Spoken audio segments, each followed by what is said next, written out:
dunia dan seisinya ini bagi Allah tak sama nilainya dengan sebelah sayap lalat. Barang siapa yang beramal untuk akhiratnya, Allah akan cukupkan baginya urusan dunia. Sayati zamanun 'alan nasi as-sabiru fihim qalqabit al-jamarah. Akan ada satu masa di akhir zaman yang berpegang teguh dengan agamanya seperti orang yang sedang memegang bara api.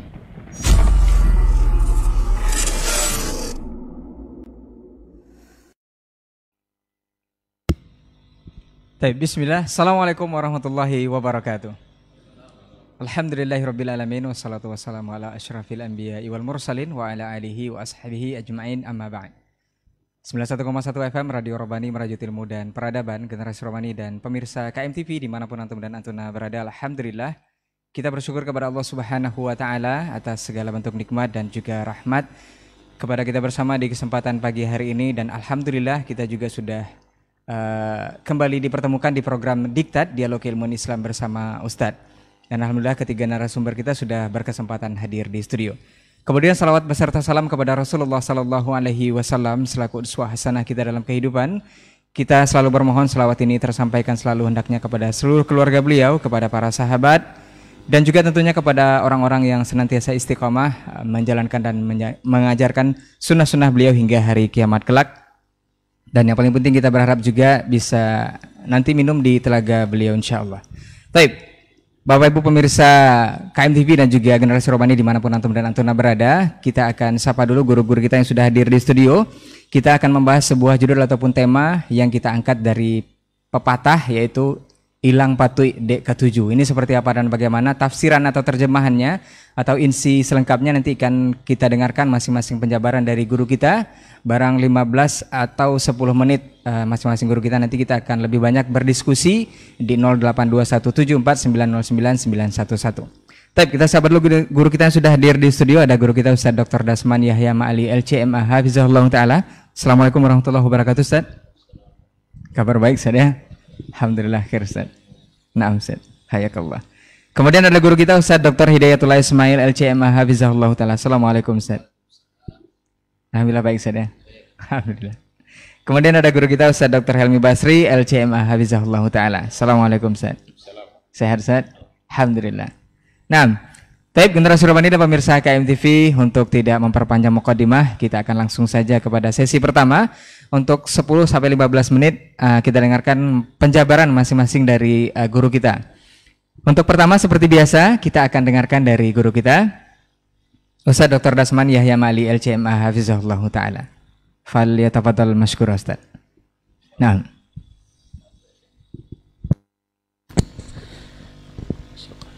Bismillah. Assalamualaikum warahmatullahi wabarakatuh. Innal hamdalillah nahmaduhu wa nasta'inuhu wa nastahdihi wa nastaghfiruhu wa natubu ilaih. Wa na'udzu billahi min syururi anfusina wa sayyiati a'malina. Man yahdihillahu fala mudilla lahu wa man yudlil fala hadiya lahu. Asyhadu an la ilaha illallah wahdahu la syarika lahu. Wa asyhadu anna Muhammadan abduhu wa rasuluh. La nabiyya wa la rasula ba'dah. Ya ayyuhalladzina amanu taqullaha haqqa tuqatih wa la tamutunna illa wa antum muslimun. Ya ayyuhan nas ittaqu rabbakum alladzi khalaqakum min nafsin wahidah wa khalaqa minha zawjaha wa batha minhuma rijalan katsiran wa nisaa. Wattaqullaha alladzi tasaaluna bihi wal arham innallaha kana 'alaikum raqibah. Ya ayyuhalladzina amanu taqullaha wa qulu qawlan sadida yuslih lakum a'malakum wa yaghfir lakum dhunubakum wa man yuti'illaha wa rasulahu faqad faza fawzan 'azima. Amma ba'du, fa inna asdaqal hadithi kitabullah wa khairal hadi hadi Muhammadin sallallahu alaihi wasallam wa syarrul umuri muhdatsatuha wa kullu muhdatsatin bid'ah wa kullu bid'atin dhalalah wa kullu dhalalatin finnar. Rabbi shrah li sadri wa yassir li amri wahlul 'uqdatam min lisani yafqahu qawli. Rabbi zidni ilma warzuqni fahma. wa 'allimna ma yanfa'uni wanfa'ni bima 'allamtani innaka antal alimul hakim. Yang sama-sama kehormati para tuan guru, masyayikh yang alhamdulillah di pagi yang mudah-mudahan diberkahi ini hadir di studio KMTV dan relay di Rabbani 91,1 FM Radio Ilmu dan Peradaban, serta bekerja sama dengan channel-channel yang lain. Semoga Allah jadikan sebagai amal jariah, amal saleh yang mudah-mudahan menambah beratnya timbangan pahala kita. Bersama kita ada Syekh kita Dr. Hidayatullah Ismail Hafizullah, Fadilat Dr. Syekh Helmi Basri Hafizullah, dan alhamdulillah yang senantiasa setia mengingatkan dan juga setia menemani bersamai Ustaz Dr. Ri Amran Abdullah, jazakallahu khairan, dan ikhwah yang di dapur penyiaran studio, Abu Adlian, dan Pak Cip Bayali dan yang lain-lainnya. Semoga senantiasa berikan taufik oleh Allah SWT. Mohon izin para guru semuanya, saya memulai insyaallah kali ini tidak panjang-panjang, hanya sampai selesai. Ma'asyiral kiram yang dirahmati Allah, pada asalnya seperti kata Imam Asy-Syafi'i rahimahullah, dan sepatutnya seseorang menerima dari Allah dan Rasul dan tidak menyelisihinya atau tidak menyalahinya. Sebab kaum muslimin dan muslimat dirahmati Allah, Allah dan Rasul tak menyuruh kecuali ada manfaatnya, baik kita ketahui maupun tidak kita ketahui.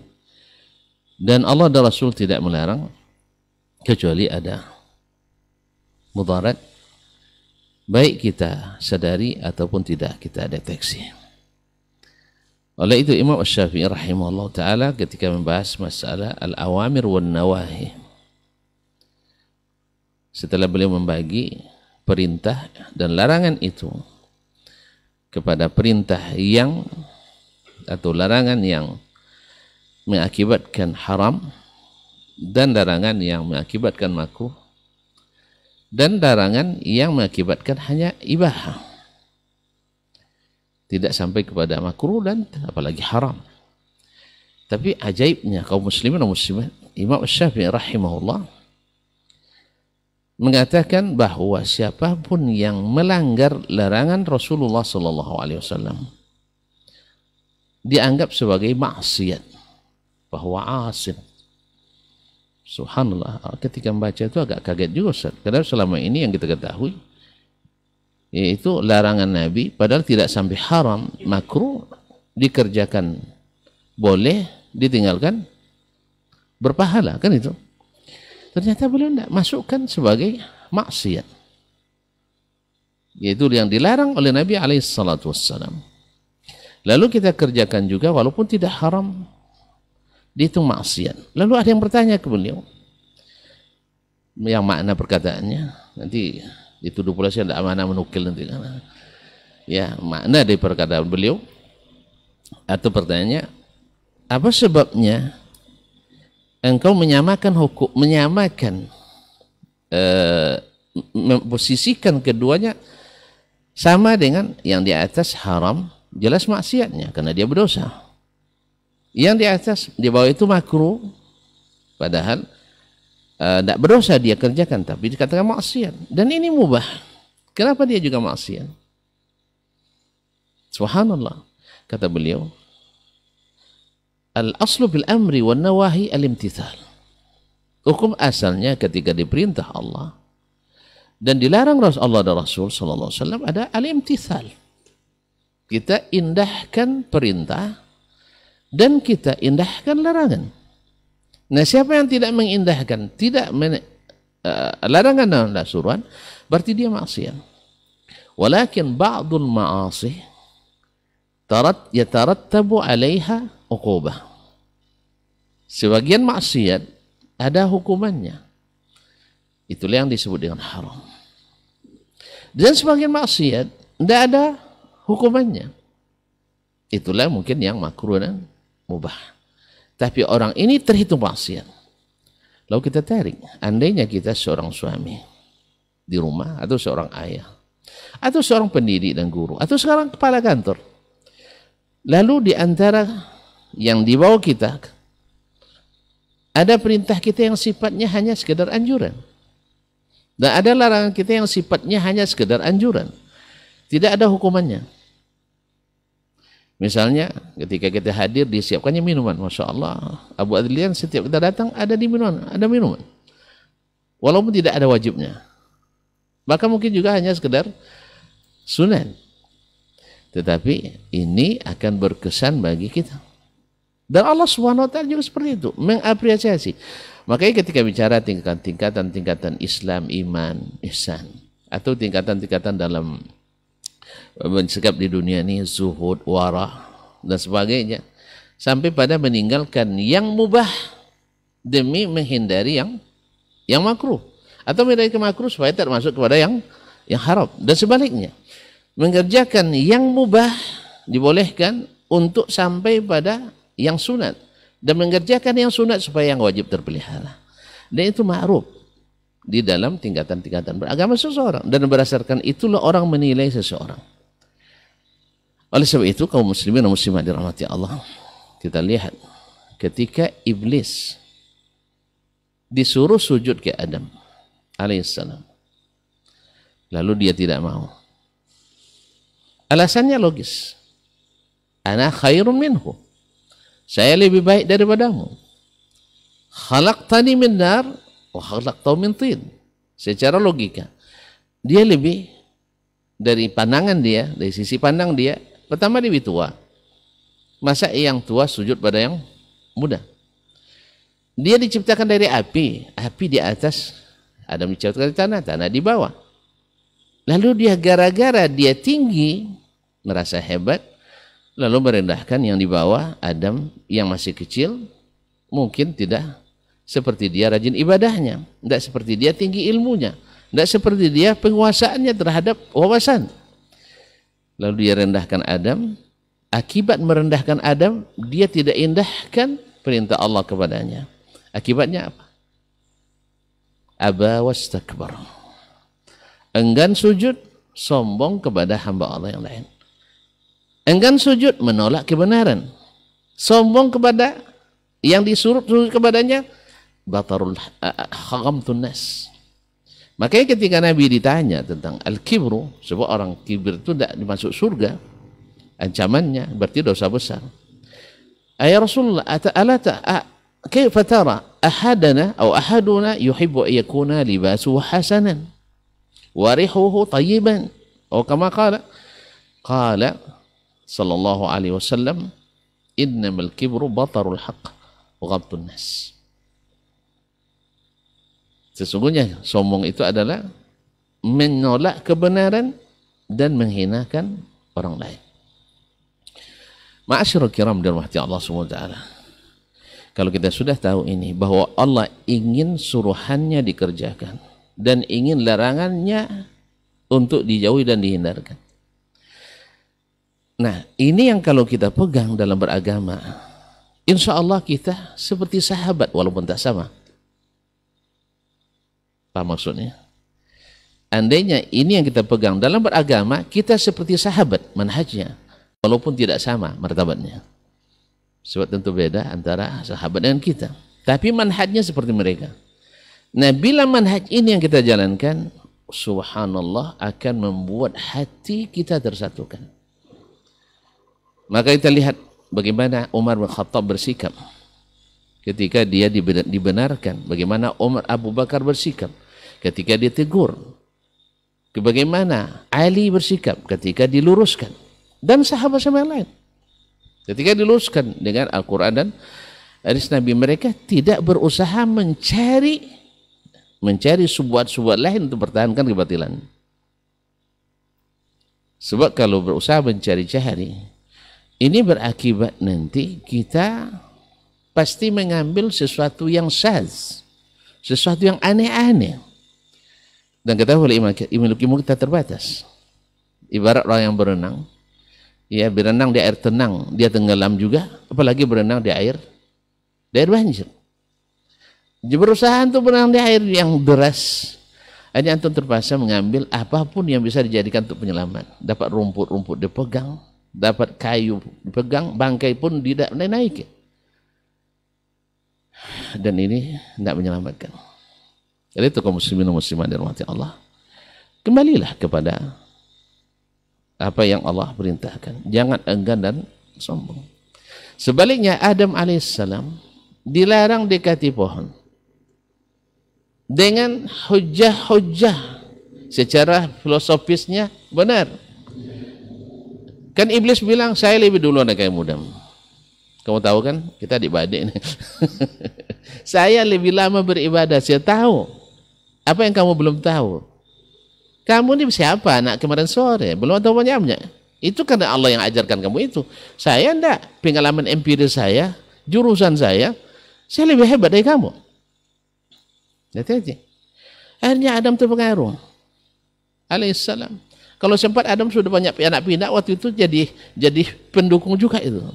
Ya, jalanlah ya. Betul itu kata Abang Iblis itu, atau Iblis itu katanya. Tapi Adam terberdaya juga. Dengan apa? Dengan rayuan tadi. Pikiran tadi. Dibuai pikirannya, dibuai perasaannya. Dan enak kan surga? Iya. Nah, kalau mau enak surga, saya buka rahasianya. Ini passwordnya. Kalau kamu nak makan, nak lama di surga, bahkan mungkin nanti berubah jadi malaikat, maka makan itu. Dekati. Allah melarang itu apa? Manahakuma rabbukuma antilkuma syajarati illa an takuna malakaini atau takuna minal khalidin. Subhanallah. Subhanallah. Ini iblis waktu itu masih memperlihatkan diri. Bagaimana dengan kita hari ini? Tidak diketahui. Sebenarnya bisikan iblis, tapi seolah-olah itu ada di pikiran kita sendiri. Oleh itu akhirnya kita terpaksa pegang yang berbahaya, tidak boleh dipegang, kata pegang duri itu pegang luka kita. Akhirnya diambil meraja yang syaz, ditinggalkan yang masyhur-masyhur. Akhirnya apa? Keduanya ketika Adam dinasihati, diketahui dia bersalah, diiqab, maka dia kata, "Fatalaqqa Adamu min rabbih kalimatin fataba alaihi."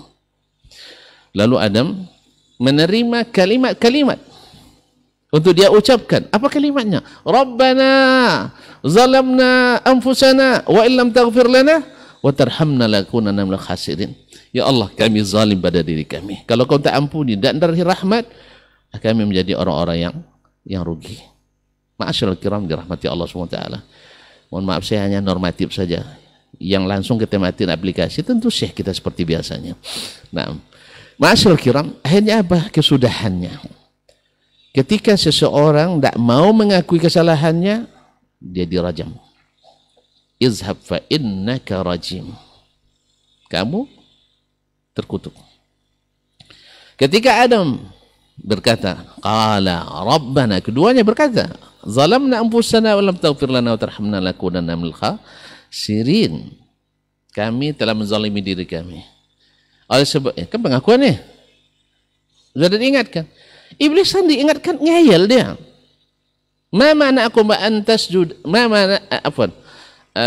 Malat afwan apa katanya? Ma enggak yang ke iblis. Ma mana aka antas juda lima khalaqtu biyadai. Apa yang membuat kamu tidak mau sujud kepada yang aku ciptakan dengan dua tanganku? Jawabannya apa? Ana khairu minhum. Jadi masih juga ngeyel. Kalau sempat di waktu itu, ya Allah saya tersalah, saya zalim, saya minta maaf. Tapi tidak, maka Allah hukum aba wastakbar wa kana minal kafirin. Ma'asyil kiram dirahmati Allah. Nah, kesudahannya apa? Adam salah besar di hadapan Allah. Tapi mau mengakui kesalahannya, maka Adam pun tetap jadi khalifah. Dan insya Allah akhirnya masuk surga. Iblis walaupun sudah beribadah menjadi orang hebat seperti malaikat, Buktinya seperti malaikat, ketika perintah kepada malaikat, dia ikut, dia include di dalamnya. Berarti dihukum seperti malaikat. Berapa ribu tahun dia beribadah sebelumnya, Ustaz? Hah? Iblis beribadah sebelum pencipta Adam beribu tahun kan? Sudah beribadah. Hilang seketika. Aba wastakbar. Ma'asyil kiram dirahmati Allah SWT. Jadi, kembali kepada masalah kita ini.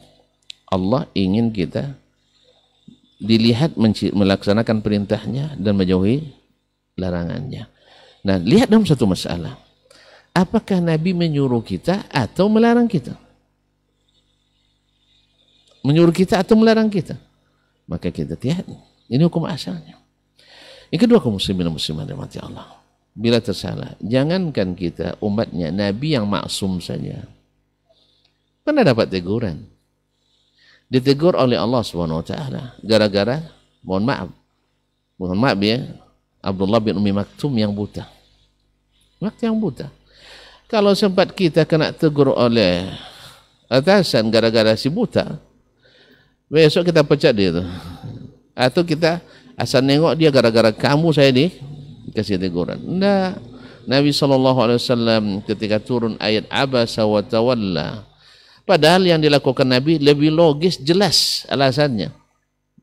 Lalu abasa wa tawalla an ja'ahul a'ma.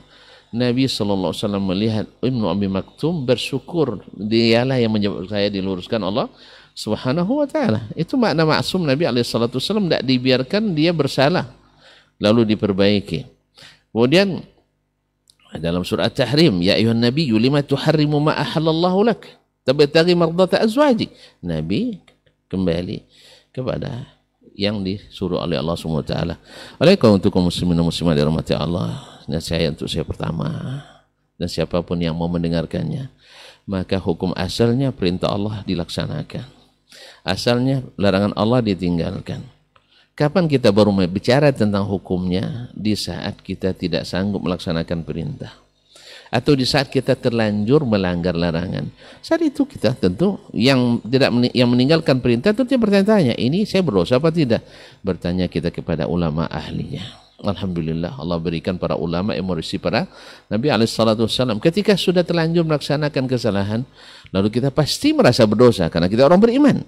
Nah, di saat itu kita bertanya, Ustaz, saya telah melakukan ini, apa solusinya?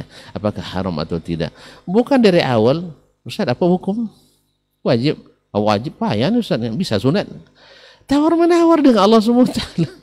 Atau kalau larangan lalu katakan apa hukum haram? Oh, carilah ulama yang bisa hanya memakruhkan saja. Dan ini kesalahan kita dalam beragama. Kadang-kadang inilah yang menyebabkan hilang patuh DK7.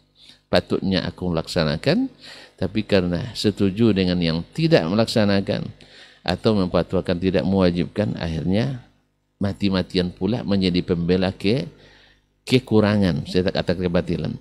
Tapi ada yang kalanya kadang kebatilan yang sudah nyata dibela-belain juga, sebab karena sekawan, karena separtai, karena sealeting, karena sejurusan dan sebagainya.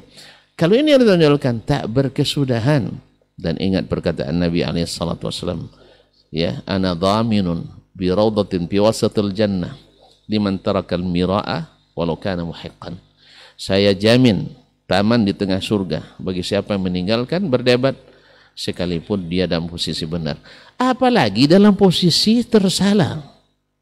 Tidak pernah ada orang menafsirkan seperti itu sebelum ini, dan insya Allah setelah ini sudah ada ulama-ulama besar dari kedua bahasa misalnya tidak menafsirkan seperti itu. Ya tinggal selesai. Kemudian jangan merujuk kepada orang-orang yang tidak dipercaya nukilannya. Kan itu yang kadang-kadang terjadi. Ya, tak ada rotan akar pun jadi, tak ada emas bungkal dasar, tak ada tak ada kayu jenjang di keping. Akhirnya dah masak makanan tak bisa diangkat makanannya ke atas rumah. Wabillahi taufik. InsyaAllah kita kembangkan dalam tanya jawab insyaAllah ta'ala. Terima kasih dan mohon maaf. Wassalamualaikum warahmatullahi wabarakatuh. Waalaikumsalam warahmatullahi wabarakatuh. Masya Allah, jazakallahu khairan untuk pendahuluan yang mudah-mudahan ini bisa bermanfaat untuk kita semua. Kita akan lengkapkan dengan penjelasan lanjutnya dari guru kita Ustaz Dr. Hidayatullah Ismail LCMA hafizahullah ta'ala. Falyatafadhal mashkur. Bismillahirrahmanirrahim. Assalamualaikum warahmatullahi wabarakatuh. Alhamdulillah wassalatu wassalamu ala Rasulillah وعلى آله وصحبه ومواله ولا حول ولا قوة إلا بالله سبحانك لا علم لنا إلا ما علمتنا إنك أنت العليم الحكيم. Waba'd, para guru, para masyayikh yang kita muliakan, guru kita Dr. Dasman dan guru kita Dr. Halim Basri, dan seluruh teman-teman yang ada di studio yang selalu hadir dan setia di dalam menemani kegiatan kita. Alhamdulillah, jazakumullah khair. Dan seluruh kaum muslim dan muslimat dimanapun berada yang mengikuti kajian kita pada pagi yang insyaallah diberkahi ini. Alhamdulillah, kita bersyukur kepada Allah, kita kembali bisa bersua di kajian kita diktat ini. Ini merupakan kajian perdana ya, pasca Ramadan. Masya Allah. Kita dulu terakhir beberapa hari menjelang Id ya, kalau tidak salah ya. Dan mungkin lebih kurang sudah sebulan kita istirahat sejenak, ya, artinya dalam kegiatan ini. Namun hari ini kembali kita memulainya, yang mudah-mudahan ke depan bisa mensinkronkan waktu para masyayikh kita ini, sehingga bisa tetap kita memberikan manfaat kepada diri kita dan kepada kita seluruh kaum muslim dan muslimat dimanapun berada. Alhamdulillah, kita bisa kembali duduk dalam majelis ini dan bisa berbincang-bincang santai, berbagi ilmu, dan saling menasihati antara kita. Karena memang subhanallah, tadi materi yang sangat luar biasa disampaikan oleh guru kita, bagaimana tentang kita sebagai seorang muslim seharusnya ya, di dalam beragama ini, yang memang pada asalnya kita adalah merujuk kepada kitabullah dan sunnah Rasulullah sallallahu alaihi wasallam dalam segala urusan kita, ya, dalam segala permasalahan kita. Karena itulah panduan yang utama dan ya paripurna di dalam kehidupan kita.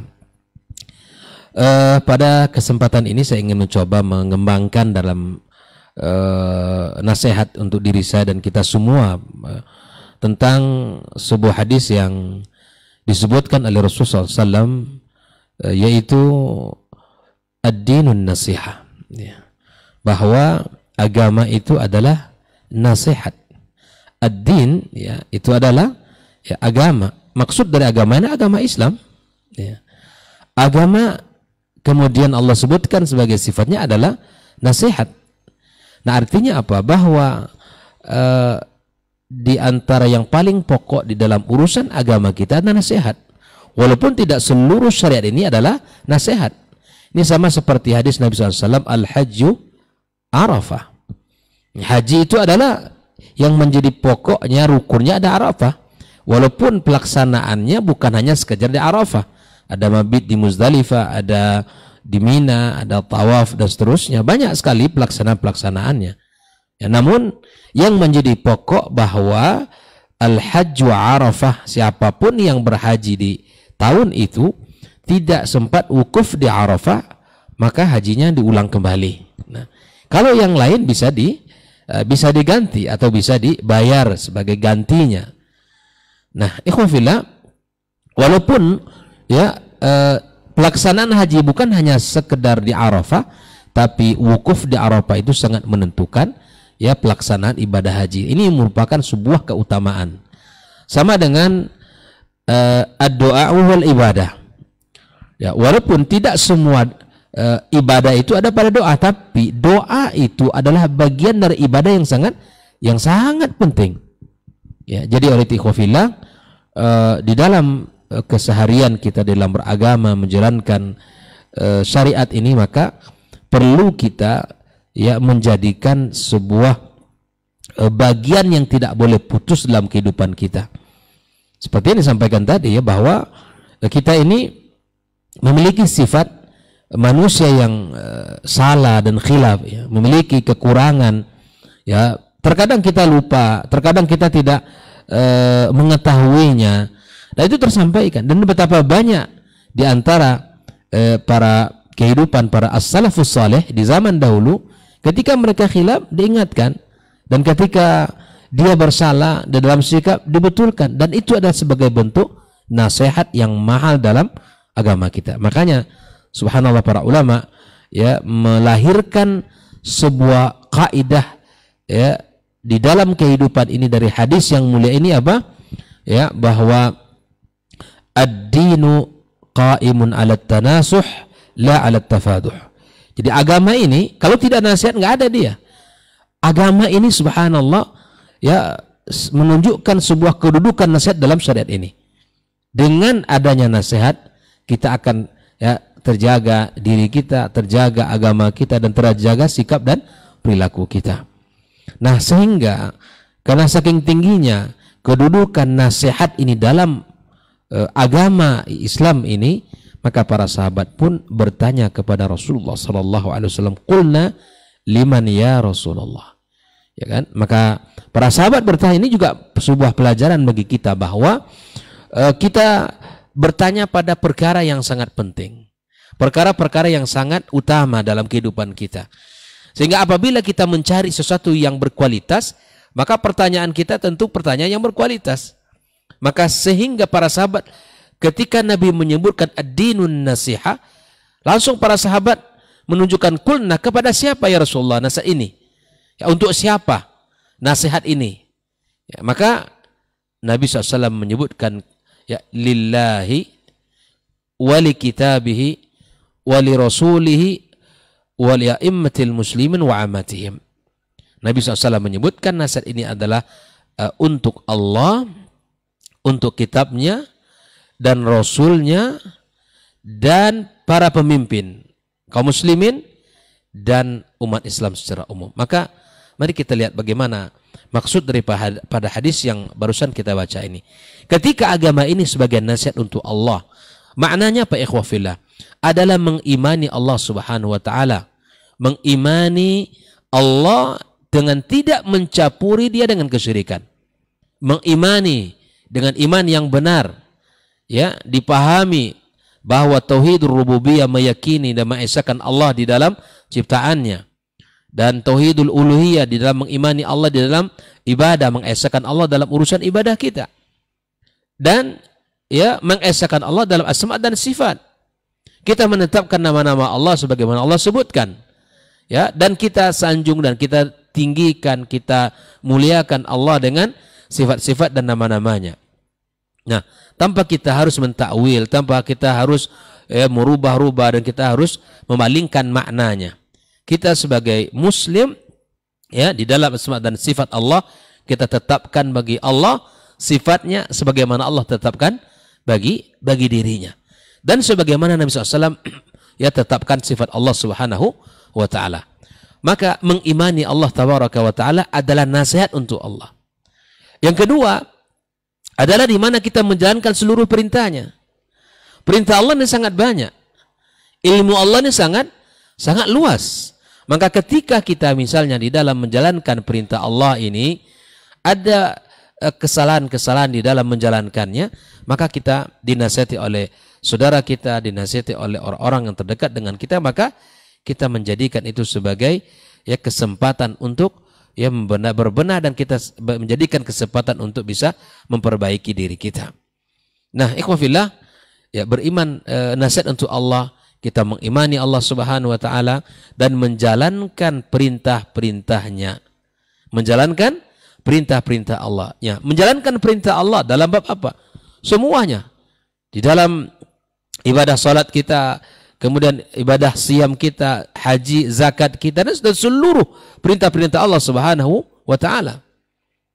Maka di antara para ulama yang mengatakan bahwa tidak ada hadis yang sempurna dengan isi yang penuh dengan ilmu dan nasihat melainkan hadis ini, karena sempurna di situ. Ya, ya subhanallah, ilmunya sangat banyak.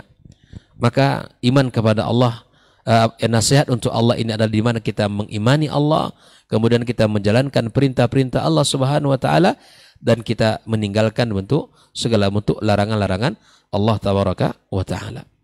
Nah, wali kitabihi, apa nasihat untuk kitab Allah Subhanahu wa taala, di mana kita meyakini bahwa Al-Qur'anul Karim huwa kalamullah azza, laisa makhluqan. Kita meyakini Al-Quran itu adalah firman Allah, kalam Allah, bukan makhluk. Bukan makhluk. Dan kita yakini apa yang ada di dalam Al-Quran itu adalah sebuah perintah. Dan kita jalankan. Dan apa yang Allah sebutkan di dalamnya larangan, kita tinggalkan. Ya. Kita jadikan Al-Quran sebagai panduan hidup kita, sebagai pegangan kita, dan kita lakukan upaya untuk memahaminya dengan mentadaburinya, kemudian kita membaca tafsirnya, serta kita menghafalnya dan mengamalkan dalam kehidupan kita. Inilah salah satu bagian yang mencakup makna daripada nasihat li kitabillahi. Ya. Kemudian ikhwafillah, di antara nasihat itu adalah li rasulihi, untuk rasulnya sallallahu alaihi wasallam. Ini maknanya adalah kita mengimani Rasul SAW, kita ittiba kepadanya, kita mengikuti segala bentuk perintah-perintahnya, dan kita meninggalkan segala bentuk larangan-larangannya. Apa yang dilarang oleh Allah dan Rasulnya kita tinggalkan. Apa yang diharamkan oleh Allah dan Rasulnya kita tinggalkan. Ketika Rasulnya sallallahu alaihi wasallam menyebutkan ya diharamkan khamar, kita tinggalkan khamar. Ketika Allah menyebutkan diharamkan zina, kita tinggalkan zina. Ya. Ketika Allah dan Rasulnya mengharamkan sutra untuk laki-laki, maka kita tinggalkan. Dan ketika dilarang ya musik, maka kita coba untuk meninggalkannya. Begitulah seorang mukmin ya, yang selalu berusaha untuk berada di atas syariatnya, yang berusaha ya, seperti mana ya, kita ini berusaha sesuai dengan kemampuan kita, dan kemampuan itu harus dikawal dengan ilmu. Ikhwafillah rahimani wa rahmakumullah. Maka ketika menjadi nasihat untuk Rasulnya SAW, kita berusaha mendalami agama ini, dan kita berusaha untuk menasihati diri kita agar selalu kokoh di atas sunnah Nabi kita SAW. Ya, maka di dalam syariat ini kita disuruh istiqamah sebagaimana diperintahkan kepada kita. Fastaqim kama umirta walaysa kama turid. Istiqamah, berada di atas agama ini, kita berusaha di atas perintah Allah, bukan seperti yang kita inginkan, atau seperti yang dibisikkan oleh hawa nafsu kita, atau ya bukan seperti apa yang dibisikkan oleh keinginan ya diri kita, atau bukan berada di atas kebiasaan adat istiadat dan kebiasaan pada umumnya orang, enggak. Tapi kita melakukan sesuatu yang benar sesuai dengan apa yang Allah dan Rasulnya sallallahu alaihi wasallam perintahkan kepada kita. Makanya ketika orang-orang berada di atas jalan yang benar itu ikhwafillah, yaitu berada di atas kekuatan dan berada di atas kekokohan, seperti mana Nabi Ibrahim alaihissalam ketika dia berada di atas tauhid yang benar, di atas agama yang benar, maka kemudian dia disebut oleh Allah Subhanahu wa taala sebagai umat. Ya, di saat semua orang sudah mulai ya jatuh dan bergelimpangan, hanyut dalam kesyirikan dan kemaksiatan, tapi dia tegak ya berdiri di atas agama dan keyakinan ya kepada Allah Subhanahu wa taala. Ikhwafillah ya, saudara-saudari dimanapun berada. Maka di antara nasihat itu adalah untuk para pemimpin kaum muslimin, di mana kita memberikan nasihat yang mentaatinya selama tidak berada dalam kemaksiatan dan dosa. Ya. Nah, ikhwafillah, yang terakhir adalah untuk kaum muslimin secara umum ya, dan kita sesama kita saling menasihati. Dan di antara ciri-ciri orang yang beriman yang tidak merugi itu adalah orang yang selalu saling memberi nasihat. Sebagaimana dalam surah Al-Asr disebutkan ya, wal asri innal insana lafi khusr illa alladhina amanu wa amilus salihat wa tawasaw bil haqq wa tawasaw bis sabr. Kita saling memberikan nasihat ya, wasiat dalam kesabaran, dalam kebenaran ya. Kita ya subhanallah, tidak semua yang kita bisa kita baca dan tidak semua yang bisa kita pahami. Di atas langit ada langit, ya kan?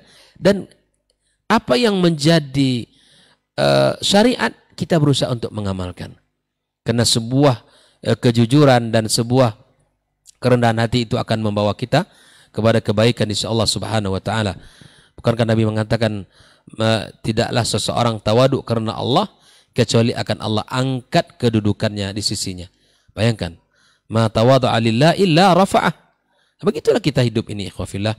Dan siapapun ya kita punya potensi untuk melakukan kesalahan, dan siapapun punya potensi untuk melanggar, dan siapapun punya potensi untuk bisa berlalai dalam syariat ini. Tapi kemudian yang patut untuk kita contoh seperti kisah Nabi Adam tadi, segera di saat dia sadar, diingatkan bahwa itu salah, langsung bertaubat kepada Allah Subhanahu wa ta'ala. Itulah sifat yang harus dimiliki oleh setiap kita. Makanya sekali lagi, di antara kaidah yang dilahirkan oleh para ulama, ad-din qa'imun 'ala tanasuh. Islam ini harus dibangun di atas saling nasihat menasihati, ya, di atas saling ingat mengingatkan di antara kita. Jangankan orang luar, ya, kita subhanallah dalam kehidupan kita saja berpasang-pasangan kita saling ingat mengingatkan. Apalagi ya kita sesama saudara semuslim. Dan bukankah ketika kita menginginkan kebaikan yang terbaik untuk saudara kita, itu bagian dari tanda orang-orang yang beriman. Tidak menginginkan saudaranya tergelincir, tidak menginginkan saudaranya ya jatuh di dalam sebuah kesalahan, lalu kita selamatkan dia agar dia bangkit. Nah, tidak serta-merta inilah para kita ini terkadang subhanallah kurang bisa memahami bahwa ketika kita diingatkan atau ketika orang yang disukainya diingatkan, maka seakan orang mengingatkan itu adalah orang-orang yang tidak berakhlak dan seterusnya. Tidak. Tapi kita semua ikhwafillah berusaha menjadi muslim yang baik. Dan bukankah di antara teman yang baik itu yang selalu mengingatkan di saat kita yang salah, di saat kita melakukan sebuah kekhilafan? Bukankah di saat kita terjatuh, kemudian dipegang tangan kita, diselamatkan, itulah teman yang baik. Bukan saat kita salah dia diam, kemudian bukan saat kita melakukan sebuah kekhilafan lalu dia membenarkan. Tidak. Tapi di antara bentuk ya hak saudara kepada saudaranya, kita saling memberikan nasihat antara sesama kita sehingga tidak ada satupun di antara kita yang larut dalam kesalahan. Maka itu khofillah, ketika agama ini dibangun di atas nasihat, insya Allah ya kita akan saling kuat.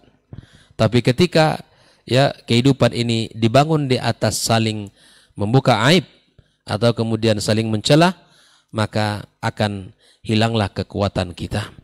Lihatlah Rasulullah SAW selalu berusaha memberikan kekuatan itu dengan memberikan nasihat kepada para sahabat, memberikan gambaran-gambaran tentang kehidupan akhirat yang lebih mulia daripada kehidupan di dunia ini.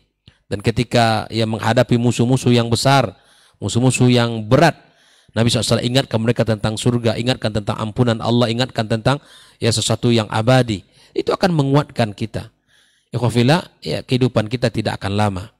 Ya semua akan berakhir dan semua akan berhadapan dengan Allah, dan masing-masing akan dimintai pertanggungjawaban terhadap apa yang ia ucapkan, terhadap apa yang ia lakukan. Semoga ucapan kita, sikap kita selalu tepat dan benar dan berada di atas agama Allah Subhanahu wa taala yang mulia ini.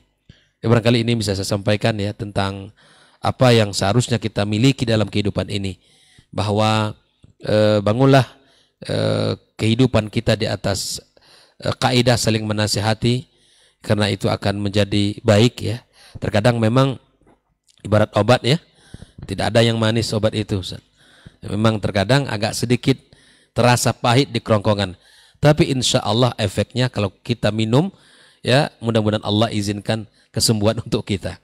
Nah, oleh itu khufillah, tarik tangan saudaranya jika dia terlanjur atau mungkin terjatuh.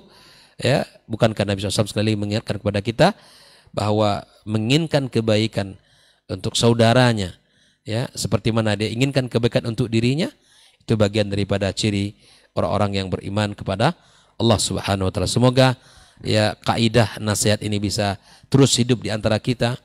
Ya contoh ya antara saya dengan Ustaz Dasl Hilmi, Ustaz Dasman, kalau saya khilaf dan salah tolong ingatkan saya.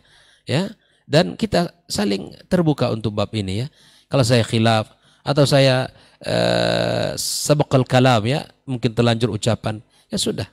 Karena tidak ada kehinaan bagi kita ya ketika melakukan atau mengucapkan sesuatu yang barangkali kita tidak begitu faham, lalu kemudian kita dinasihati, kita tarik ucapan kita. Insya Allah ketika kita mengaku salah dan bertaubat, itulah yang terbaik di antara kita. Kullu bani Adam khata'in ya. Ya, wa khairul khata'in at-tawwabin, ya. Semua kita ini adalah salah. Dan setiap yang orang-orang yang salah yang terbaik adalah kita yang segera kembali kepada ya kebenaran. Wallahu taala alam. Jadi sekali lagi ikhwafillah, mudah-mudahan syiar kaidah agama tentang nasihat ini bisa kita ya hidupkan dalam keseharian kita sehingga kita tetap berada di atas jalur utama dari agama kita. Wallahu taala alam. Terima kasih. Wassallallahu ala nabiyyina Muhammadin wa ala alihi washabihi ajma'in. Wassalamualaikum warahmatullahi wabarakatuh. Waalaikumsalam warahmatullahi wabarakatuh. Masya Allah, jazakallahu khairan Ustaz untuk lanjutan materi kita di kesempatan hari ini. Ilang patuh dek ketujuh. Ini seperti apa dan bagaimana kita akan lengkapkan dengan mendengarkan penjelasan dari guru kita Ustaz Dr. Helmi Basri LCMA Hafizahullah Ta'ala. Falyatafadhal mashkur Ustaz. Bismillahirrahmanirrahim. Assalamualaikum warahmatullahi wabarakatuh. Alhamdulillah, wassalatu wassalamu ala Rasulillah wa ala alihi wa sahbihi wa mawalah. Ikhwati fillah, ma'asyiral hadirin, al-mustami'in, ikhwah sekalian dimanapun berada, mudah-mudahan kita semua senantiasa dilindungi oleh Allah Subhanahu wa Ta'ala dan selalu diberikan semangat untuk istiqamah berada di atas ajaran Rasulnya yang mulia. Kita bersyukur pada pagi ini bisa kembali mengisi waktu dengan mengangkat sebuah tema, yaitu ilang patuh dek ketujuh. Barangkali tidak semua orang yang paham dengan tema ini, karena ini adalah sebuah peribahasa yang dipahami oleh sebahagian tapi tidak dipahami oleh sebahagian yang lain. Orang-orang yang mengerti dalam bahasa Oju saya kira paham betul dengan peribahasa ini. Oleh karena itu, sebelum kita masuk kepada apa yang ingin saya sampaikan, berikan dulu sedikit gambaran tentang ilang patuh ketujuh. Ada sesuatu yang pantas kadang kalah oleh sesuatu yang kita senangi. Dia pantas tapi tidak disenangi. Yang disenangi itu akhirnya yang jadi mengalahkan yang pantas. Ini berlaku pada banyak hal dalam kehidupan keseharian kita. Dalam politik umpamanya, ada orang-orang yang pantas, tapi bukan itu yang dikedepankan. Yang dikedepankan justru yang disetujui, yang disenangi, walaupun entah pantas atau tidak. Wallahu a'lam. Dalam kehidupan keseharian banyak orang yang lebih mengedepankan keinginan dia sendiri walaupun tidak pantas. Berapa banyak orang menipu dalam jual beli, itu menguntungkan dia tapi tidak pantas. Oleh karena itu, judul ini sebenarnya judul yang mencakup ke dalam banyak hal dalam sisi kehidupan kita. Tapi karena ini adalah diktat yang hubungannya adalah dengan pembicaraan tentang agama, Al-Quran, Sunnah, hadis Nabi, bagaimana kita beragama, tentu kita akan membawa sesuai dengan visi kita dalam kegiatan ini. Kita akan bawa dia ke dalam persoalan agama. Nah, oleh karena itu, yang pantas dalam beragama itu tentu saja adalah apa yang ada di dalam Al-Quran dan apa yang ada di dalam hadis Nabi. Itu yang pantas. Walaupun terkadang mungkin ada yang tidak setuju.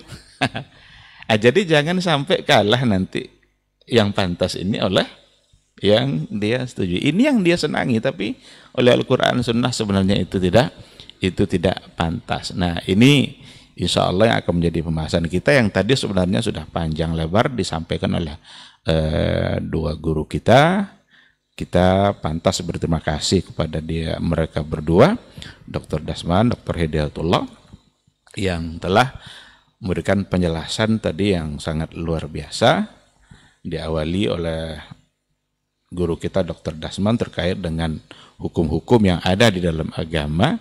Intinya adalah untuk imtithal, bagaimana setiap keputusan agama yang ada dalam Al-Quran dan hadis, semua ketentuan yang ada dalam keduanya, itu intinya adalah al-imtithal, at-ta'assi wal-imtithal. Bagaimana kita harus menunjukkan ketundukan dan keteladanan kita kepada keduanya.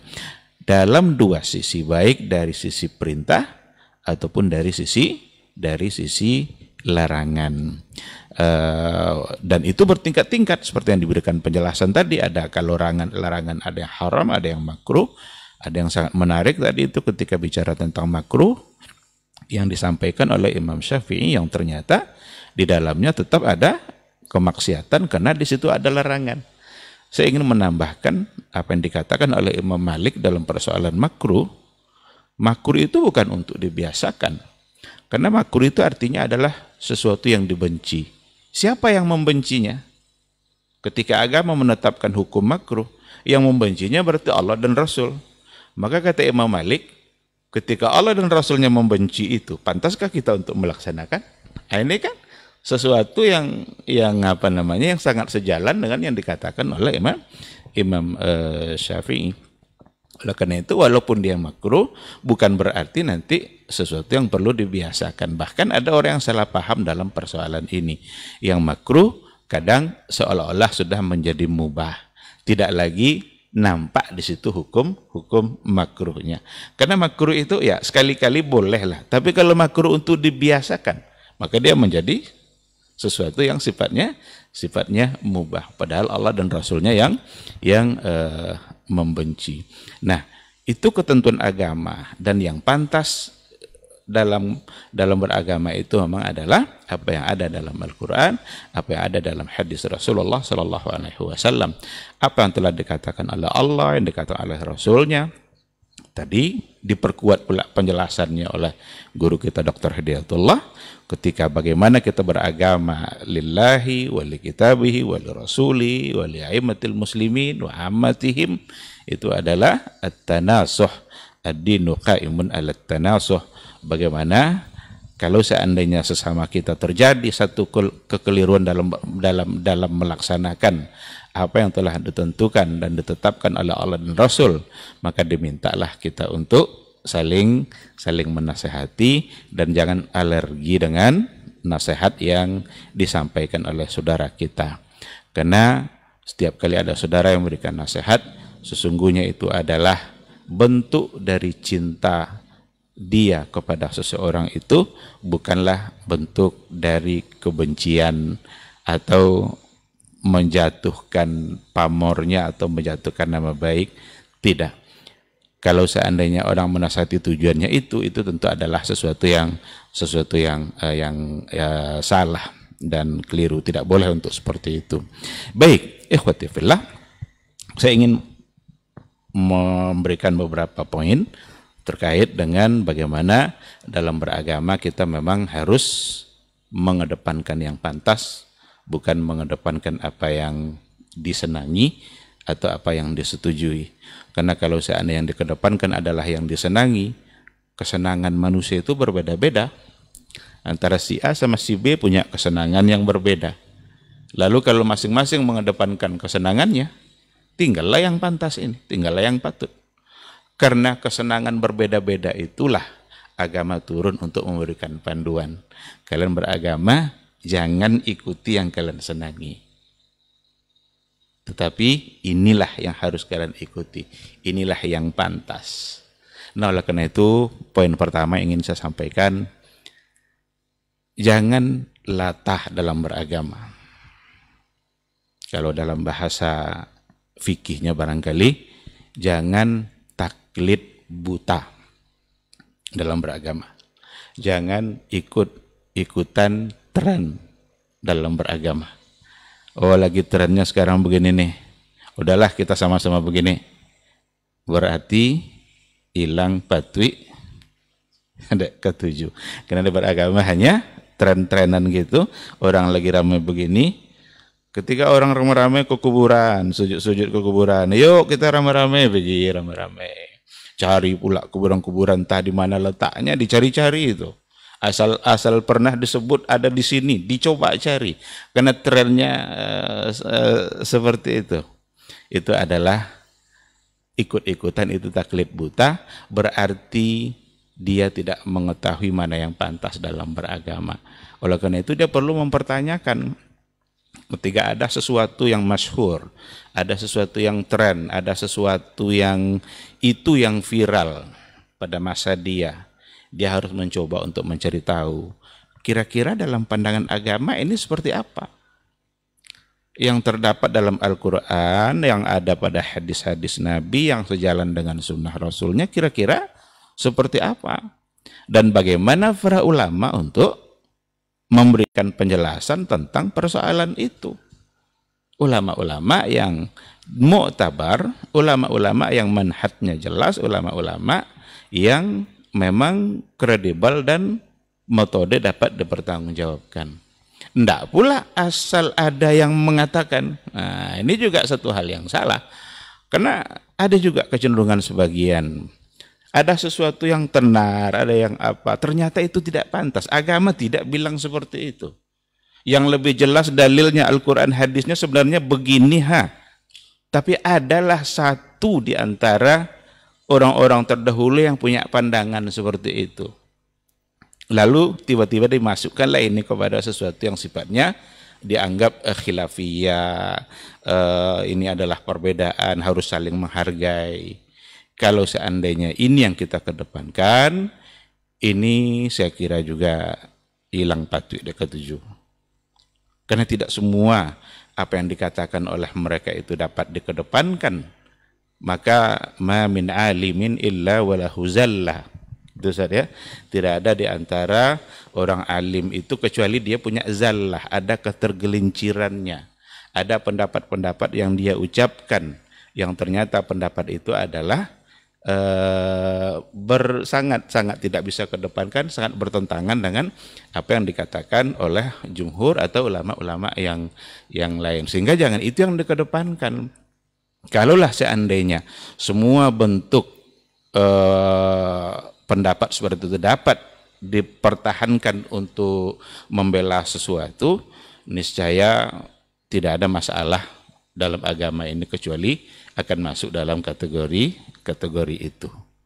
Banyak hal-hal yang sudah hampir semua mengatakan ini boleh umpamanya, tapi ada aja satu yang mengatakan tidak. Atau sebaliknya, ini tidak boleh kata mayoritas ulama, tapi ada di antaranya yang membolehkan.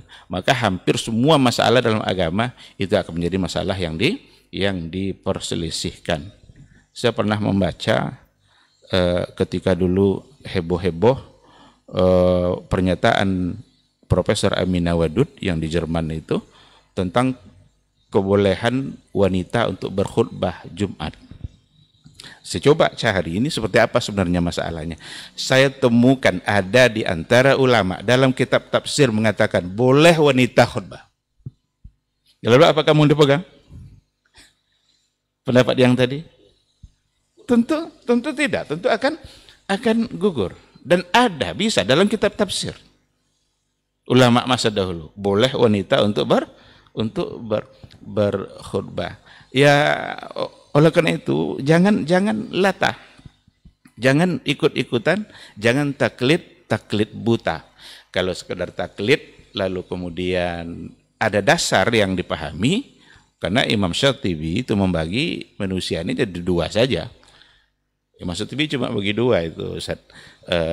Manusia ini kalau tidak mustahid berarti dia mukallid. Cuma mukallid itu dia bagi dua. Ada mukallid alim, wa muta'allim, ada mukallid ami. Dan Imam Syatibi sendiri memasukkan dirinya ke dalam mukallid alim, muta'allim. Kalaulah Imam Syatibi memasukkan dirinya kepada mukallid alim, lalu kita mau masuk ke mana ini? Maka dia ketika mengkhitab kawan-kawannya, ya ma'syaral mukhallidin, dia bilang gitu. dalam kitab Al-Muwafaqahnya itu. Hei, kelompok orang-orang taklid. Tapi taklid dia, taklid yang mengerti dan memahami dengan konsep-konsep, metode atau dalil-dalil kenapa hukum itu muncul. Karena dia kan bukan punya metode baru, tapi dia bermazhab Maliki. Imam Syatibi kan dia Maliki. Banyak ulama-ulama lain yang menganut mazhab ini, mazhab itu, berarti dia taklid dengan usulul istihad yang dilakukan oleh para imam. Nah, oleh karena itu, setidaknya orang-orang yang sudah terpelajar pada masa sekarang, janganlah taklid buta. Janganlah ikut-ikutan seperti itu. Hanya karena mungkin itu yang sesuai dengan keinginannya. Nah, ketika berbeda hukum musik umpamanya, mayoritas ulama mengatakan, bahkan Imam Mazhab cenderung untuk mengatakan itu adalah sesuatu yang dikatakan haram. Kecuali nanti ada hal-hal yang sifatnya dibolehkan oleh Nabi, dufuf, semacam rebana umpamanya, karena ada nas-nasnya di mana jariyatani tughanniyani, ada dua budak yang budak perempuan ini yang melantunkan syair-syair atau nyanyiannya dengan memukul-mukul beduk. Itu sesuatu yang dibolehkan. Tetapi ketika itu ada pandangan yang lain, umpamanya Ibnu Hazm dan juga yang barangkali ada ulama-ulama yang lain, ya berarti kita dalam beragama tentu mengedepankan yang manakah kira-kira yang lebih pantas untuk diikuti. Ikhwati fillah, hadirin mustami'in wal mustami'at, dimanapun berada. Jadi ini pada poin yang pertama, tidak taklid dalam beragama, karena taklid itu gambaran dari hanya mengikuti sesuatu yang disenangi atau itu dilakukan oleh orang banyak, dan ketika disampaikan bahwa sesungguhnya yang seharusnya begini, itu sulit untuk diterima walaupun diberikan alasan-alasan yang lebih meyakinkan, Itu pada poin yang pertama. Yang kedua yang ingin saya katakan, jangan pula latah dalam membela perkara agama, karena ngetrennya orang memang banyak pula yang suka. Kita kadang agak heran juga kepada kawan-kawan kita, ikhwah-ikhwah kita yang ikut-ikutan membela persoalan yang seharusnya tidak mesti dibela. Justru yang harus dilakukan adalah dinasehati. Ketika heboh viral kemarin itu masalah dalam persoalan musik, syair, apakah musik itu sama dengan syair, dapatlah satu penjelasan dari orang yang sangat terkenal, hafal segala-galanya, nomor hadis, ayat Quran, bagian atas, bagian bawah, sebelah kiri, sebelah kanan. Semoga Allah menjaga ilmu beliau, semoga Allah memberikan petunjuk pada beliau, semoga Allah memberikan semangat untuk tetap istiqamah berada di atas agama. Kita tidak sedang membicarakan siapapun, saya hanya ingin membicarakan persoalan yang diperbincangkan itu, antara menyamakan musik itu dengan syair. Allahu a'lam, kalau saya secara pribadi sangat tidak setuju ketika musik disamakan dengan syair, sehingga ahli syair sama dengan ahli musik. Penyair Nabi pun menjadi pemusik Nabi. Surat ahli syair, para penyair pun diartikan dengan surat para pemusik. Saya kira ini pembicaraannya beda dengan hukum musik tadi ya. Nah, kalau hukum musik barangkali kutila bahsan kata orang Arab, yang setuju ini, yang tidak setuju ini, dalil yang setuju ini, yang tidak setuju ini. Sampai sekarang pun banyak yang membela, tapi sekarang persoalannya bukan hukum itu, tapi menyamakannya. Penyair Nabi adalah pemusik. Saya kira kita sangat tidak beradab untuk mengatakan seperti itu. Ketika Imam Syafi'i dia punya Diwanus Syafi'i, itu isinya syair semua. Mungkinkah kita katakan Imam Syafi'i sebagai ahli musik? Padahal dia adalah penyair. Dia punya, sebelum dia jadi ahli fikih itu, dia jadi ahli syair dulu. Ada kecerdasan yang luar biasa nampak oleh guru-gurunya. Kamu baiknya kecerdasan kamu ini jadikan untuk membela agama. Buat apa mengembangkan sibuk dengan urusan-urusan begini? Akhirnya dia berpindah untuk mempelajari fikih, mempelajari hadis, akidah dan lain sebagainya. Ketika dia ahli di bidang itu, mungkinkah dikatakan sebagai dia juga ahli sebagai dalam musik? Saya kira tentu tidak tepat, karena antara musik dan syair tentu dua hal yang berbeda. Musik itu nada suara yang keluar dari alat yang punya ritme, punya nada-nada, tangga-tangga nada. Dan Nabi sudah menyatakan dalam bahasa Nabi kan ma'azif itu kan alat taraf, alat yang dipukul pada, atau alat-alat yang dibunyikan untuk bermusik, gitar kah, piano kah. Maka kalau seseorang disebut sebagai ahli musik, dia pasti ahli salah satu dari alat itu. Ini musisi, pasti ahli dia salah satu itu.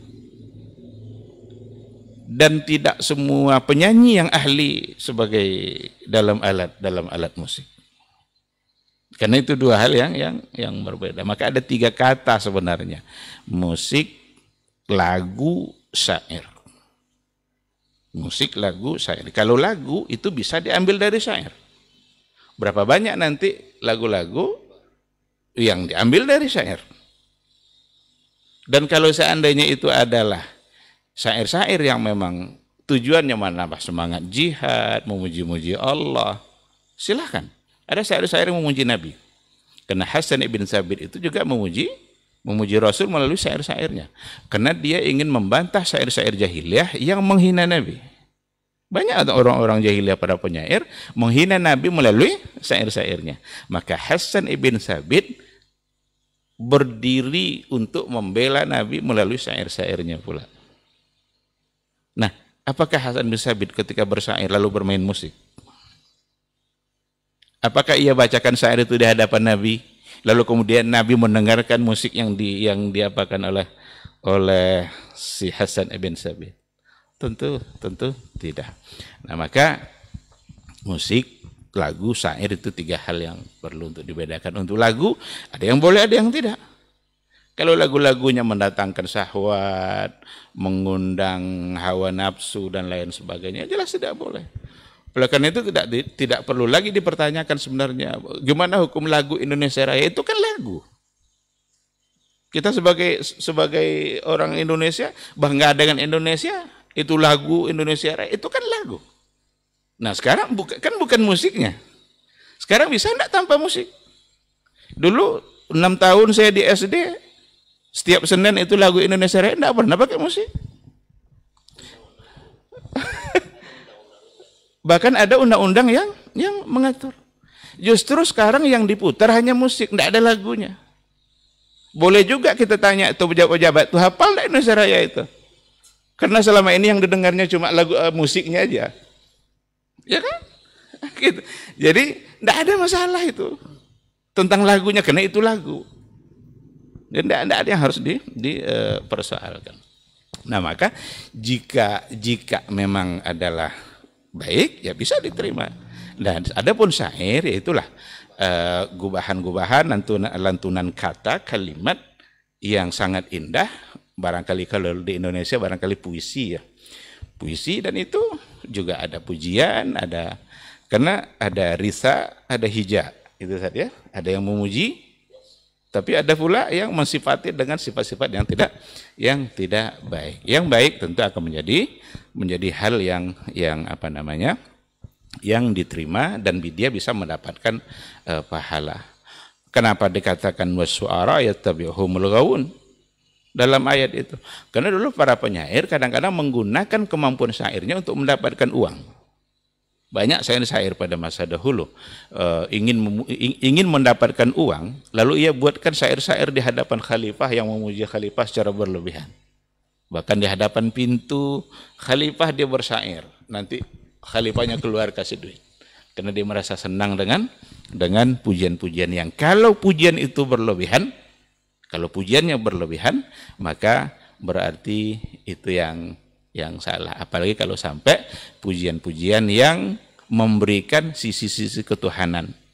Maka ada orang-orang ada juga ungkapan-ungkapan yang memberikan sifat-sifat ketuhanan kepada Rasul. Dianggap Nabi SAW mengetahui apa yang akan datang. Kan ada yang disebut itu dalam nyanyiannya Jariyah itu kan dibantah oleh Nabi. Jangan ungkapkan itu. Yang tahu yang gaib yang masih akan datang itu hanyalah Allah subhanahu wa ta'ala. Nah, oleh karena itu kembali kepada poin kedua tadi, jangan latah dalam membela. Kadang-kadang ada ikut-ikutan membela, dicari-carikan nanti dalilnya, dicari-carikan alasannya. Berarti itu hilang patwi ya. Hilang patut ketujuh. Karena yang terlanjur mengucapkan itu orang yang sangat terkenal, orang yang sangat hebat, orang yang berilmu, lalu seolah-olah dia tidak bisa salah. Dia kan tidak maksum. Dia kan bukan nabi. Kalau tidak maksum ya biasa saja kalau dia terjadi pada kesalahan. Namanya manusia. Siapa yang tidak bersalah? Nah, oleh karena itu, pada saat terjadinya sebuah kesalahan, lalu ada yang mengkritik, seharusnya yang bersalah itu sadar lalu bertaubat. Dan jangan pula yang lain ikut-ikutan membela kesalahan yang dia lakukan. Karena semakin banyak yang membela, semakin dia tidak menyadari kalau dia berada dalam kesalahan. Berarti kesalahan kalau dibela, dia sedang menjerumuskan orang yang tersalah itu. Tapi semua tentu kembali kepada hati yang siap untuk menerima penjelasan, menerima kritik, menerima nasihat, dan kita juga menghimbau kepada semua kita agar memberikan masukan, memberikan kritik itu ikhlas karena Allah, karena cintanya kepada saudara sesama muslim. Kita tidak ingin terjadi keburukan bagi saudara-saudara kita sesama muslim.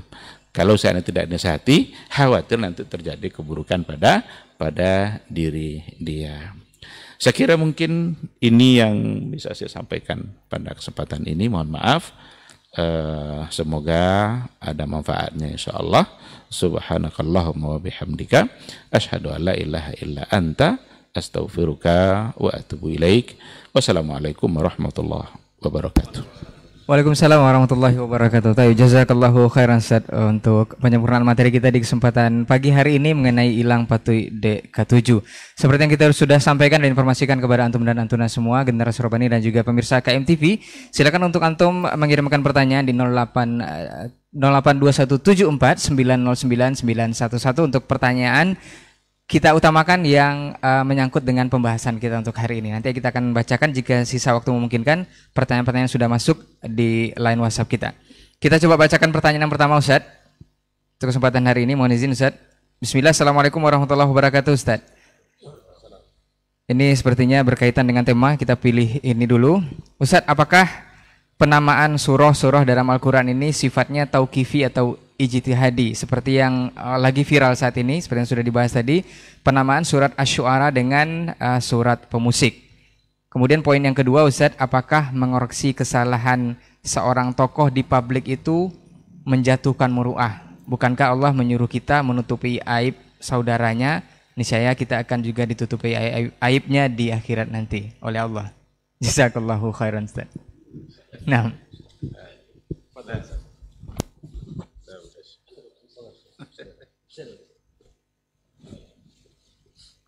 Bismillah wassalatu wassalamu ala rasulillah wa ala alihi wa sahbihi wa mawalah wa ba'du. Apakah penamaan surat surah Al-Quran adalah tauqifiyah atau ijtihadiyah. Wallahu a'lam. Para ulama Al-Quran, tafsir menyebutkan, atau hampir semua mereka mengatakan adalah tauqifiyah dari wahyu. Dan dinamakan surat misalnya dengan surat Al-Baqarah, bukan maknanya itu untuk jual sapi, tidak. Tidak cerita tentang sapi semuanya, tapi diambil dari kisah surah Al-Baqarah. Kenapa surah Al-Baqarah dinamakan surah Al-Baqarah? Pada ayatnya tentang Al-Baqarah kan tidak banyak. Apa sebab? Karena cerita tentang kisah Bani Israel yang diperintahkan, lalu Bani Israel itu suka ngeyel, dan disuruh begini, tanya lagi. Akhirnya karena dominan atau banyak sekali, lebih dari 82 ayat dalam surah Al-Baqarah bercerita tentang Bani Israel dan karakter mereka, sehingga dinamakanlah salah satu surat ini dengan surat Al-Baqarah. Disebut juga dengan Az-Zahrawain, dengan Al-Imran, dan lain-lainnya. Jadi oleh sebab itu Allah alam itu adalah tauqifiyah dari Allah kepada Nabi alaihi salatu wassalam. Kemudian jangan dibayangkan pula bahwa ketika ada cerita atau nama surah At-Taubah, bukan maknanya tentang taubat cerita semua, tidak. Atau mendeskripsikan surat Al-Munafiqun misalnya, bukan artinya membolehkan munafik. Jadi jangan digiring dengan opini, misalnya turunlah surat Asy-Syu'ara, seolah-olah surat Asy-Syu'ara melegitimasi para penyair. Bukan. Karena di dalamnya bukan hanya tentang syair dan penyairnya, tapi tentang hal-hal yang lain. Ahasiban alif lam, ahasiban nasu ayyutraku yaqulu amanna wa hum la yuftanun. Dan banyak ayat tentang masalah ini, bukan hanya Asy-Syu'ara, cuma diambil dari salah satu ayat atau cerita dalam surat itu. Dan jangan dimaknai bahwa ini legitimasi untuk para penyair, bukan. Kalau seolah-olah lalu turunlah surat Asy-Syu'ara, bukan. Ini kan lagi penggiringan opini yang keliru, dan ini juga harus diluruskan. Kemudian karena sudah terlanjur disebut oleh Syekh, apakah memang syu'ara jamak daripada syairun, penyair, apakah bisa diartikan dengan musisi atau pemusik? Dengan alasan bahwa istilah syair dalam bahasa Arab mesti ada iqa. Karena disebutkan bahwa syair itu syaratnya mesti ada pemikiran, ada perasaan, halusinasi, berwazan, dan mesti ada iqa.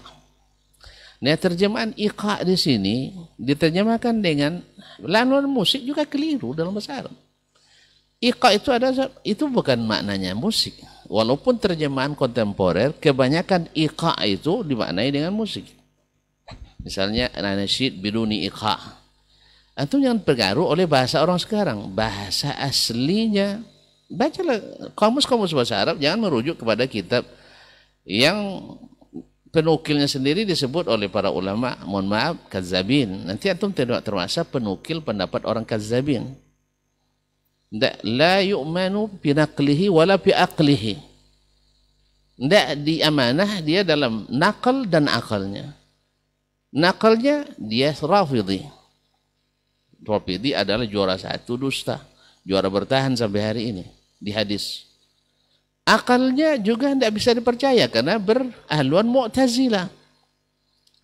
Makanya ketika kita baca, subhanallah, ada jadi bingung terus terang ini. Jangan kalau awam yang dah belajar agama bahasa Arab, bingung jadinya. Harus ada 5 syarat sebagai syair. Yang selama ini kita belajar bahwa syair itu ada kafiyahnya, ada wazannya. Adapun yang lain-lain itu bukan syarat, tapi dia hanyalah sekedar pelengkap. Tapi oke lah, kita terima syarat itu. Tapi iqa jangan diartikan yang musik. Iqa itu adalah oktav. Makanya menerjemahkan penyair dengan pemusik atau syair dalam bahasa Arab mesti bermusik adalah kekeliruan besar. Kekeliruan besar. Tadilah Ustaz Helmi katakan Ini lafza jamilah juga ketika Imam Asy-Syafi'i rahimahullah punya diwan syair. Padahal beliau mengharamkan syair, mengharamkan musik. Nah, apakah patut antum sebut Imam Syafi'i sebagai musisi? Lalu mohon maaf, oke lah dalam bahasa Arab kita terima misalnya istislam, membabit taslim, kita terima misalnya bahwa dalam bahasa Arab syair, penyair itu adalah musisi. Apakah patut dan patut dan wajar kita memposisikan seketika dalam bahasa Indonesia diterjemahkan seorang pemusik dan musisi lalu dilekatkan pada sahabat Nabi, ya dalam hal ini Hasan ibn Thabit sebagai pemusik Nabi? Etis nak kira-kira? Antum sandingkan, terbayang oleh antum sekarang musisi-musisi Islami yang ada di Indonesia. Lalu seperti itu kita membaikkan Hasan bin Thabit. Lalu kiainya seperti kita yang merekomendasikan tadi. Nabi direkomendasikan, dideskripsikan seperti kita kiai yang menyampaikan bolehnya musik. Nah, sekarang tidak ada orang yang waras akalnya akan mengatakan ini kecuali tersilam. Oleh sebab itu maka kita akan minta maaf saja, selesai, dan bertobat pada Allah SWT. Yang ketiga, ada tidak Nabi SAW mendengarkan syair-syair yang diiringi dengan hentakan musik? Ini terangnya seperti, malamnya seperti siang, seperti kata Ustaz Ilmi dalam ceramahnya. Diambil dari hadis, lailuha kanahariha. Siapapun yang mengklaim ahli riwayat, apalagi yang hafal ya sudut kiri sudut kanan ini, rasanya tidak mungkin tersembunyi hal seperti ini. Bentangkan sejarah Nabi dari mulai jadi Nabi di Makkah 13 tahun, kemudian sampai wafat di Madinah 10 tahun. Adakah Nabi sallallahu alaihi wasallam menyaksikan atau mendengarkan? Justru yang ada sebaliknya. Walaupun hadis diperselisihkan, yaitu Nabi mendengar suara seruling, dia tutup telinganya. Kemudian ditanya lagi, masih terdengar? Sudah tidak, baru dia masih terdengar lagi, tutup lagi telinganya. Jadi kata Abdullah bin Umar. Kemudian kenapa antum ketika membahas masalah ini tidak hadirkan hadis-hadisnya? Kenapa pergi kemana-mana? Satu, pergi ke ayat wa zayyana as-samaa'a dunya bi zinatil kawakib. Innallaha jamilun yuhibbul jamal. Suara indah dan sebagainya. Kenapa tinggalkan hadis? Bahas hadisnya satu persatu. Dan bayangkan lingkungan di masa Nabi dengan Madinah waktu itu seperti apa adanya. Ahli riwayat seperti itu. Kau pindah ke kitab Al-Mas'udi yang Mu'tazilah dan Rafidhi. La yu'tamanu bi aqlihi wala bi naqlihi. Padahal seperti kata Syekh Bakar bin Abdullah Abu Zaid, al-ilmu imma nassun musaddaq atau aqlun muhaqqaq. Wal amanatu syartun bihima. Wal amanatu syartun bihima. Faman akhalla bi ahadihima ukilayhima fala yu'manu bi aqlihi wala bi naqlihi. Ilmu itu mesti nakal yang benar atau akal yang teliti, dan amanah dalam keduanya diperlukan. Bila tidak amanah, tidak dipercayai nakal wala akal, walaupun pintar seperti Jibril. Jibril karena dia percaya, karena dia amanah, karena dia hafiz, cerdas. Tapi cerdas tak amanah, tak dipercayai. Dan orang yang amanah walaupun cerdas, tidak cerdas, juga diragukan akalnya. Sampai kedua-duanya bertemu. Oleh itu kaum muslimin dan muslimat dirahmati Allah SWT, bentangkan hadis-hadis Nabi dalam masalah ini, supaya kita jujur. Bukan jujur maknanya mengakomodir orang yang berbeda dengan itu, bukan itu yang jujur. Salah satu dari jujur, iya kita sebutkan dalil yang membolehkan, silakan. Lalu kita sebutkan, dan bukan maknanya membenarkan yang salah. Karena benar salah bukan kejujuran. Itu berkhianat terhadap ilmu. Antum tahu yang benar, ini yang sahih, lalu antum benarkan juga yang salah, itu tidak jujur namanya. Itu namanya ngikuti selera. Wabillahi taufik. Baik, jazakallah khairan Ustaz untuk jawaban di poin yang pertama. Mungkin yang kedua dijawab Ustaz mengenai mengkritik kesalahan tokoh di depan publik ini seperti apakah menjatuhkan muruah atau seperti apa? Karena ada anjuran yang mengatakan menutup aib saudaranya. Ini seperti apa Ustaz? Nah, saya mulai sedikit. biar lancar perjalanannya. Kaum muslimin dan muslimat dirahmati Allah. kesalahan. Tadi sudah disebut oleh Syekh Hidayat bahwa setiap kita punya salah. Dan kalau bicara depan umum, siap untuk dikoreksi. Bicara depan umum, siap untuk dibetulkan. Dan kemarin sebenarnya kita tunggu-tunggu klarifikasi untuk menyejukkan. Bukan justru memperparah masalah, memperkeruh. Ini bertahan juga menegakkan benang basah tadi, sehingga akhirnya awalnya cuma ditimpukkan dengan kerikil rumah orang, sekarang ditimpukin dengan batu besar. Sampai-sampai jangan merendahkan orang. Di majelis yang sama dimulai dengan merendahkan orang. Bawa skripsi, menjelaskan bahwa Anda ahli ini bukan ahli agama dan sebagainya. Nanti akan datang lagi orang yang ahli di Quran akan mengatakan Anda tidak ahli Al-Quran, walaupun banyak bicara untuk misalnya ini. Sama dengan orang sekarang, saya misalnya walaupun pandai bahasa Arab, tapi tidak dibolehkan mengajar bahasa Arab. Walaupun yang sebagian yang mengajar bahasa Arab belum tentu bisa bahasa Arab. Zaman spesialisasi. Nah, jadi ini jangan dijadikan ini, sebab kaum muslimin dan muslimat yang dilarang itu bicara tanpa ilmu. Bukan bicara tentang sesuatu yang bukan jurusan kita. Imam Syafi'i misalnya, dia tidak keluaran IAT dia, tapi punya ahkamul Quran. Dia bukan jurusan bikin muqaran, tapi dia punya ikhtilaful hadis, punya al-um. Bukan hukum keluarga. Dia punya, dan bukan jurusan bahasa, tapi punya diwan syair. Beliau ada seperti kata Imam Syafi'i An-Nahwi, kalamus Syafi'i hujjatun fil lughah. Jadi yang dilihat bukan jurusan latar belakang pendidikan, tapi berilmu dia atau tidak, bahasa ilmunya. Tidak usah dibahas. Antum kalau bahas skripsi saya malu juga saya nanti. Iya saya. Nah, antum bawa skripsi saya itu untuk menaikkan atau merendahkan saya. Jadi dia kaum muslimin dan muslimat. Jadi kadang-kadang kita menjilat ludah sendiri. Nah, saya harap makanya ketika kesalahan dilakukan di depan umum, tentu penasihat di depan umum. Karena barangnya sudah dipublish. Nabi sendiri alaihissalatu wassalam kan dia tidak lakukan di depan umum. Turun ayat diumumkan, dibaca sampai hari kiamat. Al-Ghazali. Karena sudah dilihat orang. Supaya bisa dibenarkan. Nah sekarang kepada para pengikut, jangan hilang pati karena setuju. Ini ustaz saya harus benar terus. Jangan nanti keluar lagi maha benar Ustaz Dasman yang segala kecerdasannya. Tidak boleh. Ya, yang boleh adalah sadaqallahu wa sadaqa rasuluhu sallallahu alaihi wasallam, bukan sadaqa Dasman ala maqal. Itu tidak boleh. Tapi seperti kata dokter tadi, kita memang tidak ada kita memposisikan diri, tidak boleh menyalahkan, tidak. Itu bukan mazhab kita dan bukan manhajnya as-salaf, bukan manhajnya al-sunnah.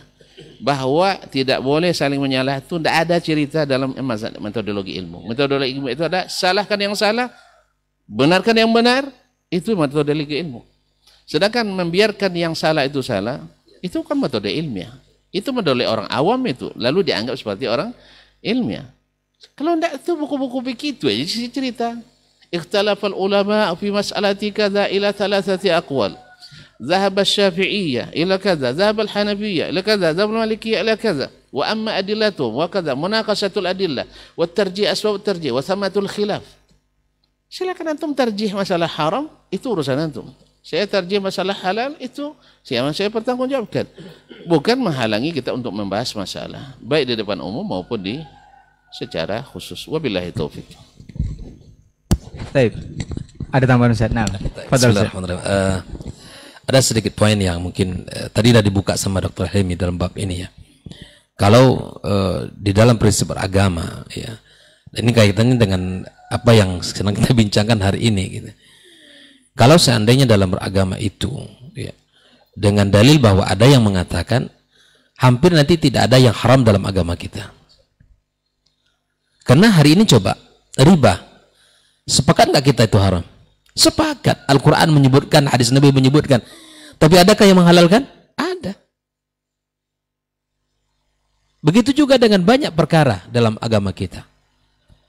Ya. Maka ikhwafillah, seperti misalnya bab-bab yang lain ya. Di situ masih banyak kaul-kaul yang membolehkan. Tapi kalau kalau kita berpegang kepada apa yang mu'tabar, yang menjadi kaul jumhur, ya itu yang harus kita jadikan pegangan dalam agama kita. Ini kalau seandainya asal ada yang mengatakan ini boleh, nah yang menyelisihi sama dengan bab musik ini, tidak ada sepakat ulama yang empat itu. Tapi adakah yang boleh kan? Ada.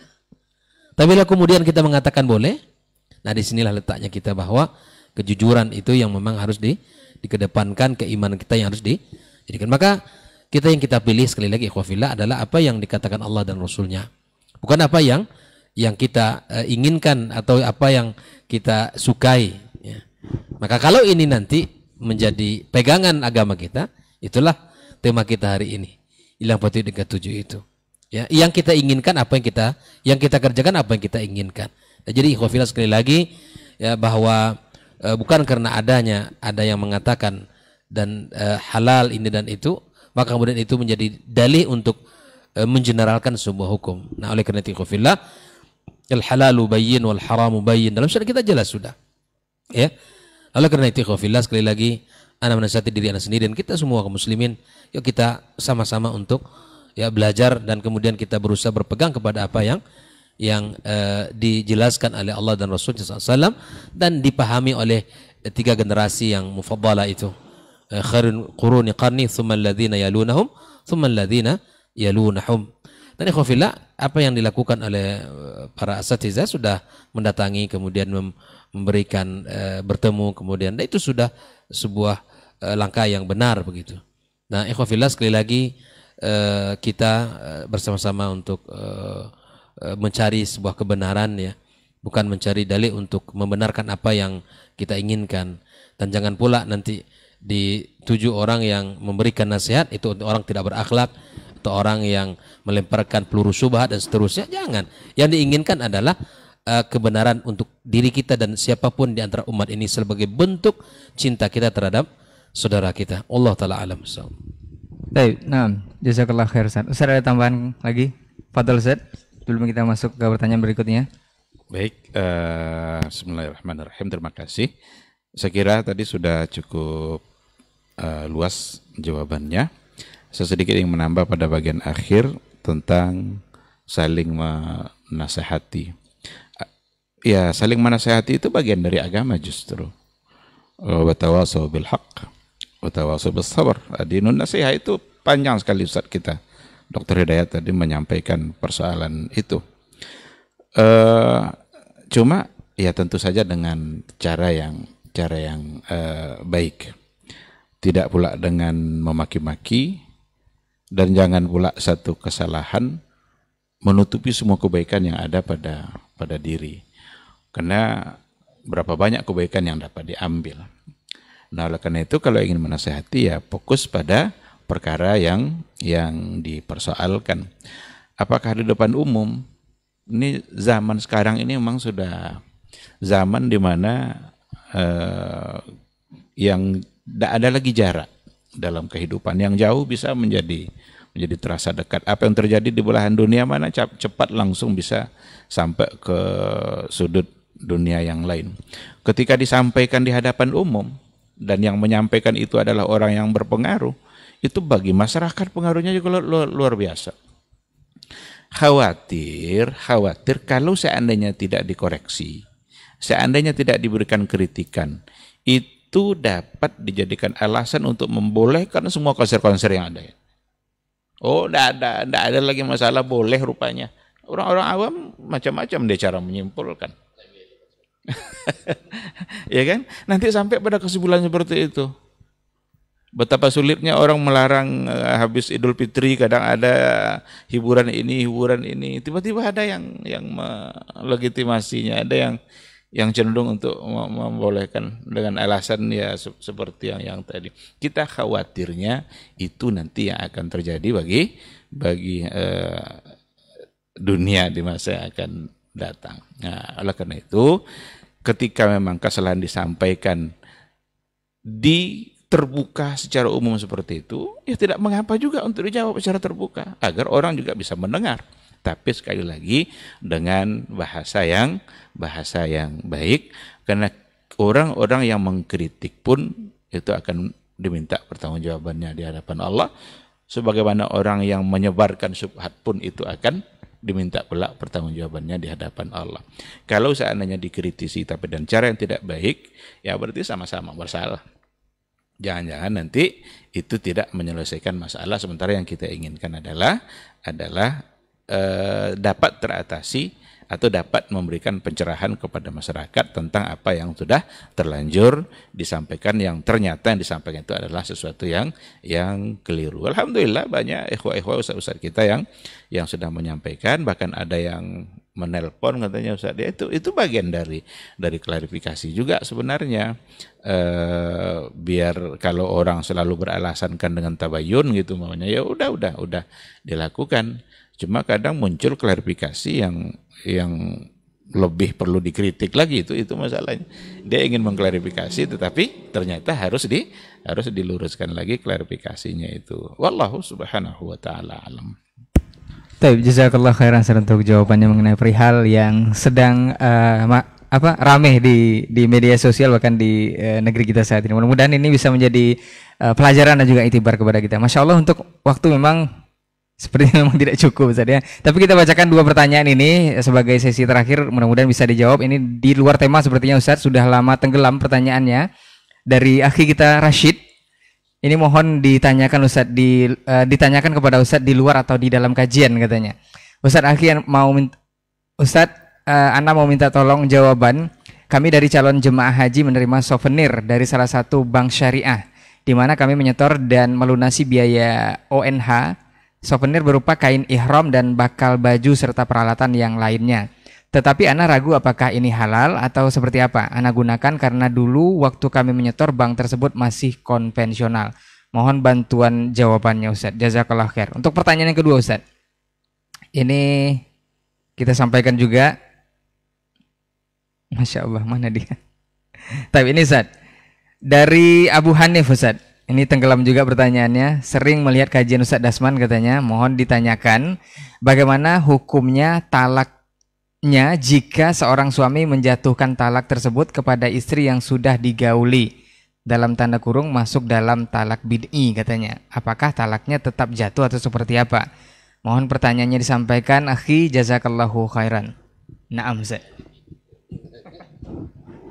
Apa Ustaz?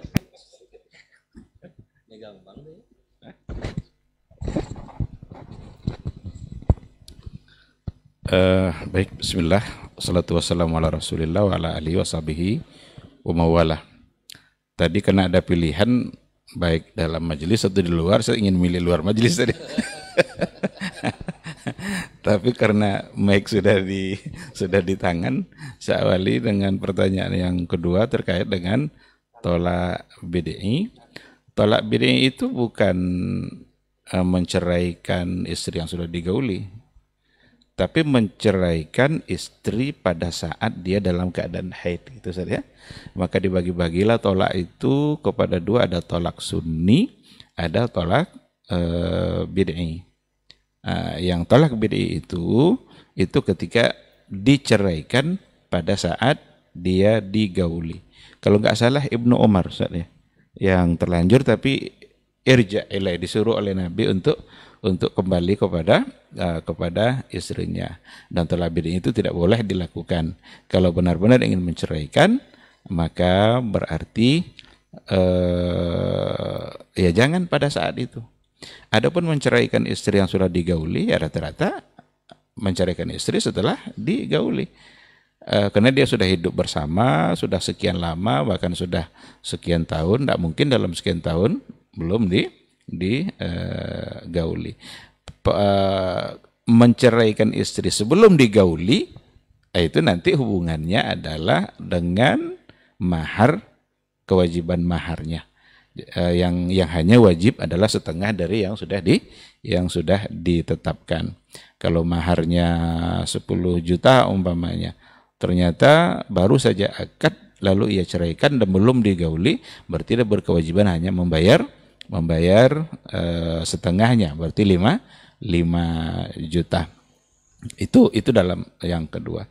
Adapun untuk yang pertama, ini persoalan mungkin perlu dibaca lebih baik, lebih rinci seperti apa sebenarnya. Untuk sekarang saya tidak bisa jawab, mungkin Dr. Dasman yang bisa menjawab. Apa Ustaz? Naam. Fadal Ustaz.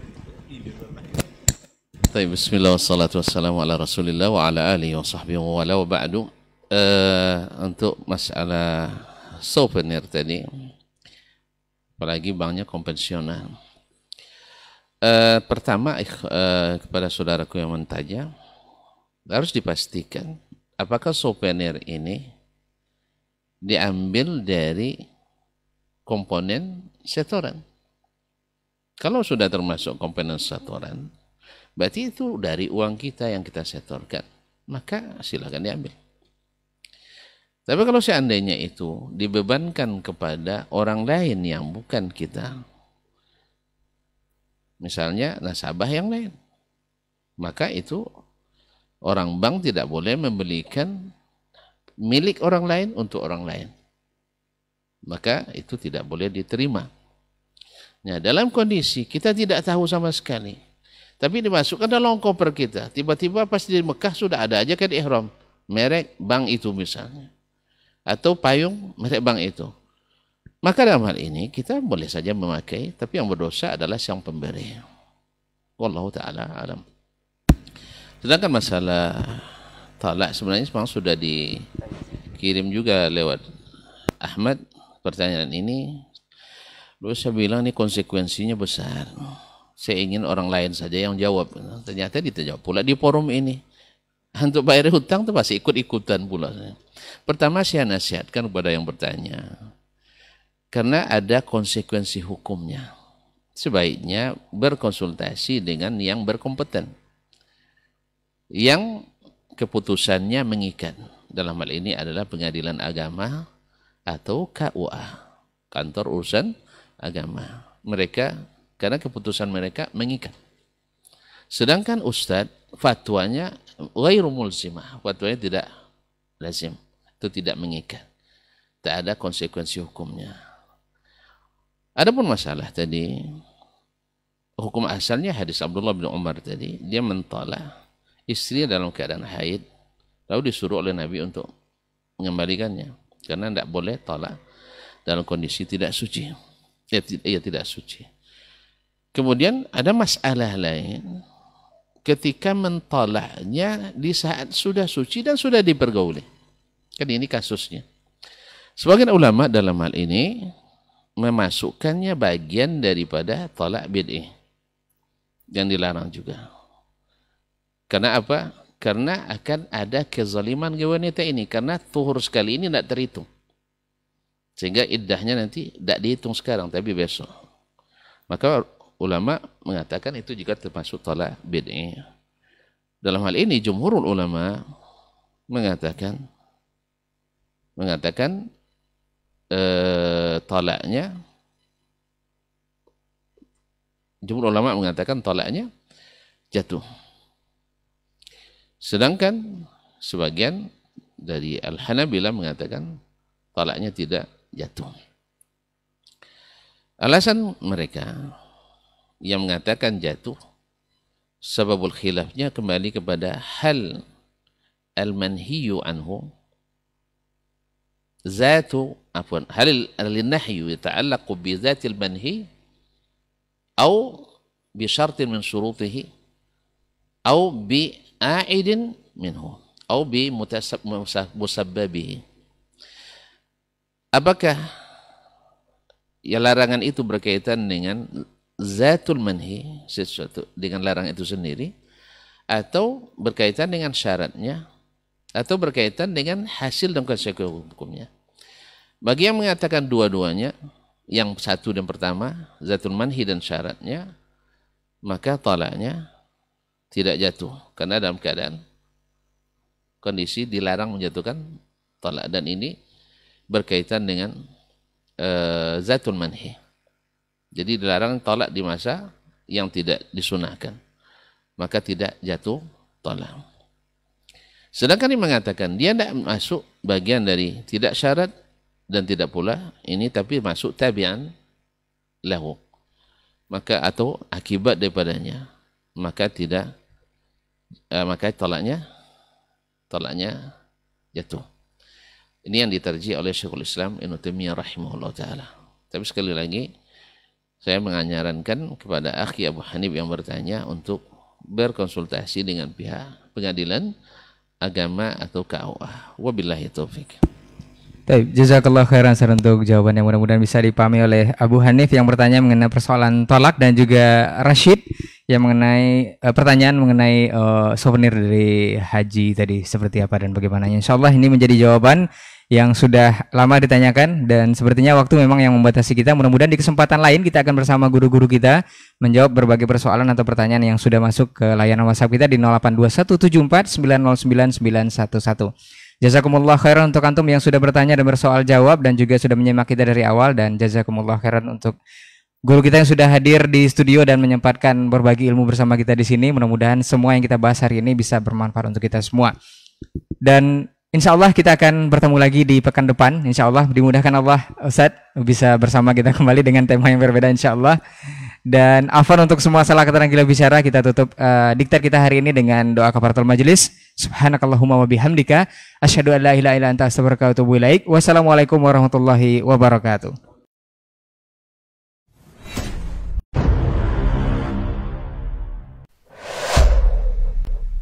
Dunia dan seisinya ini bagi Allah tak sama nilainya dengan sebelah sayap lalat.